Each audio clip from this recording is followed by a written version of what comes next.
இப்போ ஒரு கட்டு இருக்குன்னு வச்சுக்கல கம்பி 8 mm ஒரு 12 mm ஒரு 10 mm ஒரு கட்டு இருக்குன்னா அது வந்து எடை வந்து எவ்வளவு தெரியுங்களா இருக்கும்? 45 இருந்து 50 கிலோ வரையிலும் வரும். வந்து 46 கிலோ வரும். புரியுதுங்களா? ஒவ்வொரு கட்டுக்கும் வித்தியாசம் வரும் கம்பியில. அப்படிங்கிறப்ப நமக்கு எடை குறையும். எடை பில்டர்ஸ் எல்லாம் வந்து அடிக்கடி போக முடியாது.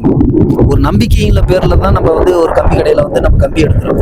ஆனா அவங்க கணக்கு சொல்றது 4 லோடு லாரி சொல்றாங்க. ஒரு லோடுக்கு வந்து 4 யூனிட். அப்ப கணக்கு பண்ணிக்கங்க, 16 யூனிட் இருக்கணும் மணல். ஆனா அங்க 8 யூனிட் தான் இருக்குது. எப்படிலாம் பில்டர்ஸ் ஏமாறுறாங்கன்னு பாருங்க. ஹாய் விவர்ஸ், வணக்கம். இப்போ நம்ம கம்பியில் எவ்வளோ ஸ்கேம் நடக்குதுன்னு நம்ம பார்த்துட்டு இருக்கிறோம். இப்போ போடுற வீடியோ 3வது வீடியோ.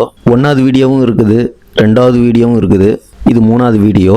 இந்த 3 வீடியோவையும் நீங்கள் தொடர்ந்து பார்த்தா தான் கம்பியில் எவ்வளோ ஸ்கேம் நடக்குதுன்னு உங்களுக்கு தெரிய வரும். அப்புறம் இந்த வீடியோவை முதல்ல தொடர்ந்து பாருங்கள். என்னால் முடிஞ்ச வரைக்கும் உங்களுக்கு புரியும்படி விளக்கி சொல்லியிருக்கிறேன் கம்பியில் ஸ்கேம் எப்படி நடக்குது அப்படின்னு. முழுசாக வீடியோவை பாருங்கள். அப்புறம் பார்த்தீங்கன்னா நாங்கள் மெட்டீரியல் கான்ட்ராக்டுக்கு வீடுகள் கட்டி கொடுத்துட்ருக்குறோம். உங்களுக்கு விருப்பம் இருந்துச்சுன்னா எங்களுக்கு கால் பண்ணி பேசுங்க, நம்ம நல்லபடியாக வீடு கட்டி கொடுக்கலாம்.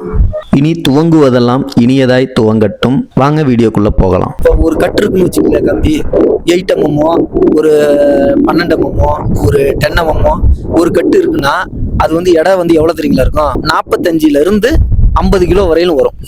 அவங்க என்ன பண்ணுவாங்க, ஓவராலாக 50 கிலோ கணக்கு பண்ணி ஒரு கட்டு 50 கிலோன்னு கணக்கு பண்ணி நீங்கள் கம்பி சொல்லியிருப்பீங்க.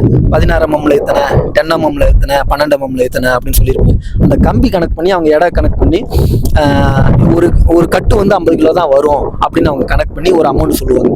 1.25 டன் எடுத்தாங்கன்னா 1,30,000 வருவாங்க அப்படின்னு சொல்லியிருப்பாங்க.